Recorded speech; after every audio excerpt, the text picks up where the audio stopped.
नमस्कार प्यारे दर्शकों, प्राचीन ज्ञान कहानी चैनल में आपका स्वागत है। दोस्तों, एक बड़े ही उच्च कोटि के साधु संसार का भ्रमण करते करते एक साधारण से गांव में जा पहुंचे। उस गांव में जाकर देखा कि सब लोग एक दूसरे से बहुत ईर्ष्या करते थे। एक दूसरे की तरक्की को देखकर वे जलते रहते थे। हर कोई अपने परिवार के मोह में, अपनी धन माया के मोह में इस प्रकार से पड़ा हुआ था कि गांव का कोई भी आदमी ना तो किसी को देखकर खुश था, ना कभी कोई पूजा पाठ करता था। यहां तक कि उस गांव में कोई मंदिर भी नहीं था। कहते हैं कि संत बड़े ही दयालु होते हैं।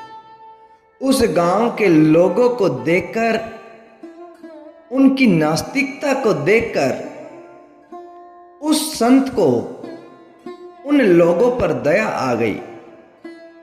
उसने उस गांव के लोगों को आस्तिक बनाने की ठान ली।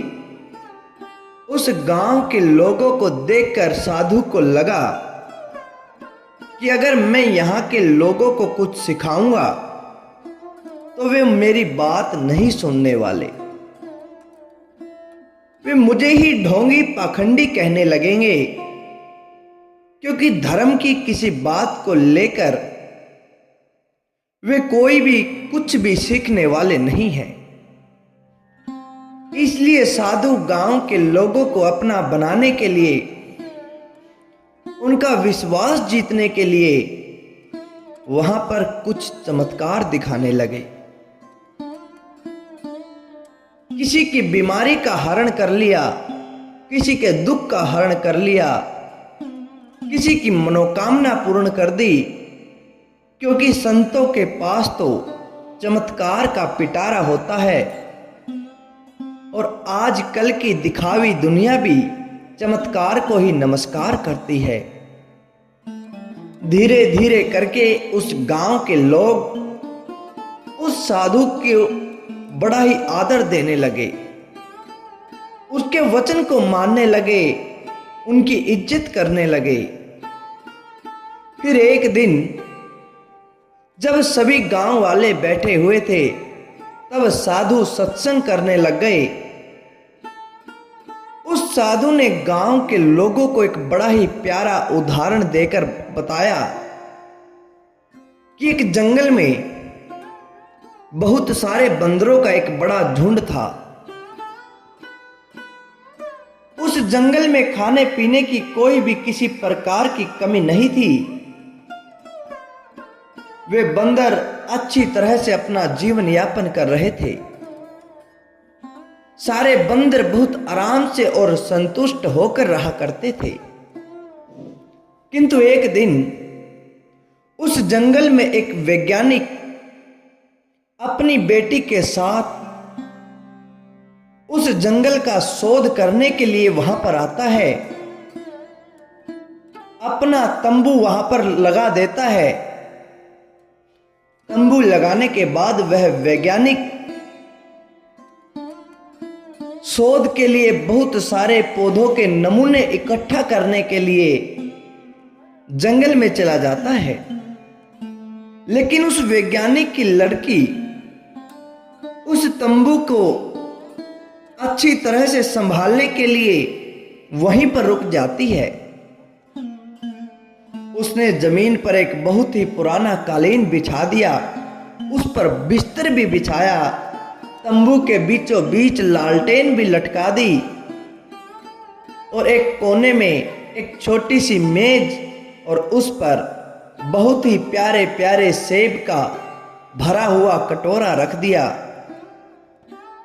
वे सेब देखने में बड़े ही ताजा और खूबसूरत थे। उन सेबों को देखकर हर किसी के मन में लालच आ सकता था, किंतु वे सेब सारे के सारे नकली थे। वे कृत्रिम सेब थे। सारे बंदर बड़े लालच से उन नकली सेबों की ओर देख रहे थे। उनके मन में लालच हुआ कि वे इन सेबों को खा लें, किंतु वह लड़की उस तंबू के पास बैठी हुई थी, इसलिए किसी बंदर के अंदर जाने की हिम्मत नहीं पड़ी। वह लड़की तंबू के सामने वाली जगह को साफ करने के लिए झाड़ू उठाकर सफाई करने लग जाती है। तब एक चालाक बंदर बड़ी तेजी से तंबू के अंदर आया और एक नकली सेब उठाकर भाग गया। उस लड़की ने देखा कि एक बंदर कटोरे से वो नकली सेब उठाकर भाग रहा है,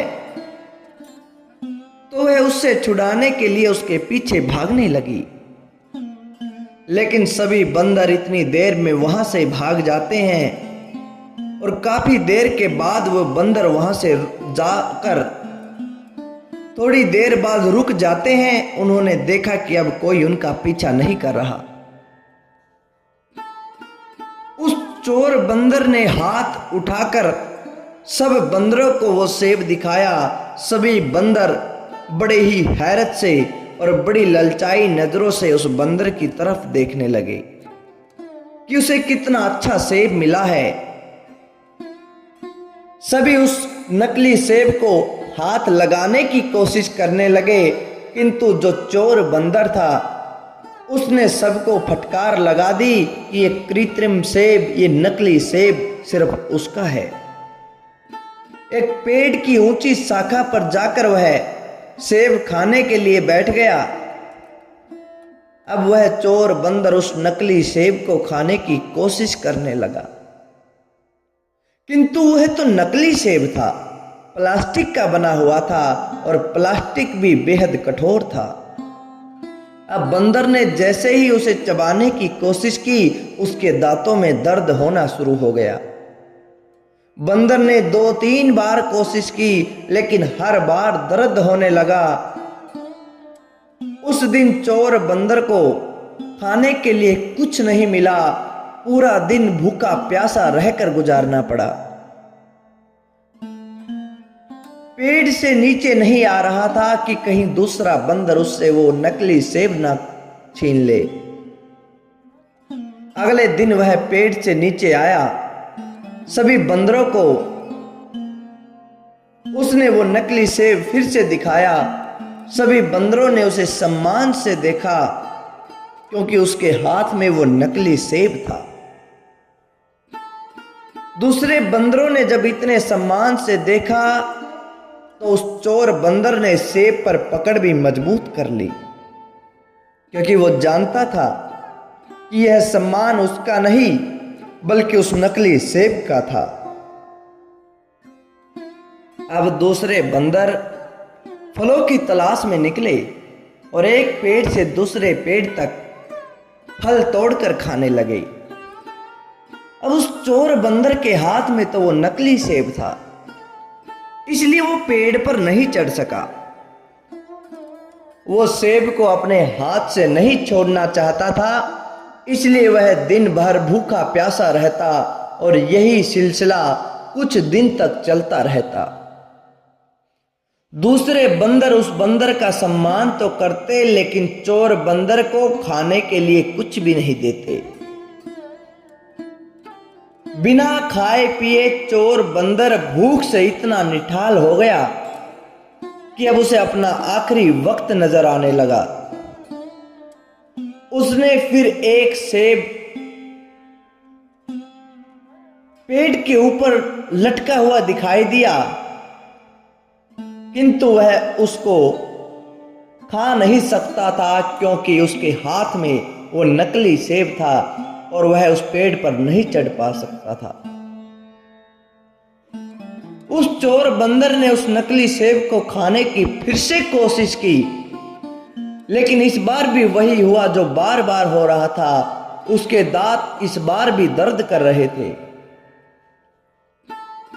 चोर बंदर की आंखों के सामने पेड़ों पर फल लटके हुए थे, लेकिन इतनी हिम्मत नहीं थी कि वह पेड़ों पर चढ़ सके। धीरे धीरे करके उसकी आंखें एक दिन हमेशा के लिए बंद हो गई। जैसे ही जान निकली वो नकली सेब उसकी पकड़ से ढीला होकर उसके हाथ से बाहर लुढ़क गया।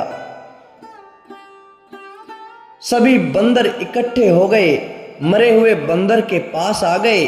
कुछ ने आंसू बहाए, उसके शरीर को पत्तों से ढक दिया।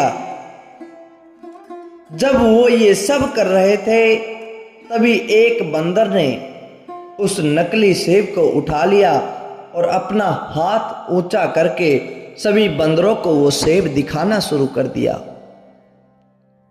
यही सिलसिला उसके साथ भी हुआ।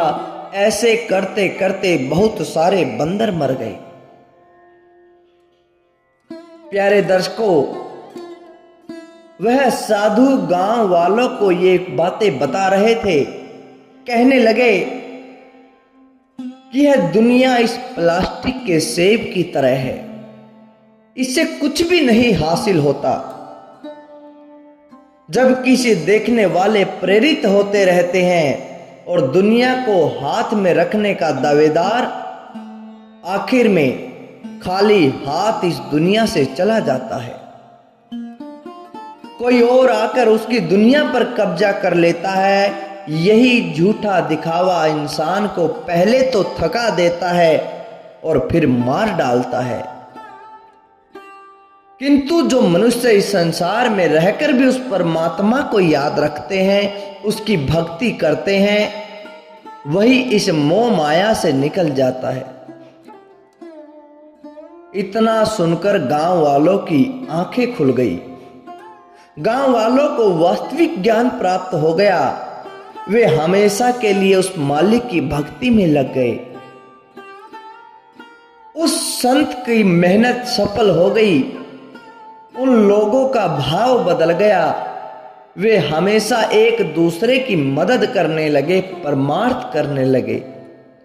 तो दोस्तों, हमें भी इस कहानी से सीख लेनी चाहिए, समझ लेना चाहिए कि जिंदगी में जो कुछ भी कमाई है वो सब यहाँ की यही रह जाएगी। वास्तविक कमाई तो परमात्मा की भक्ति है। तो प्यारे दर्शकों, कैसी लगी आपको यह आज की कहानी? अच्छी लगी तो लाइक करें, शेयर करें और चैनल को सब्सक्राइब जरूर करें। धन्यवाद दोस्तों।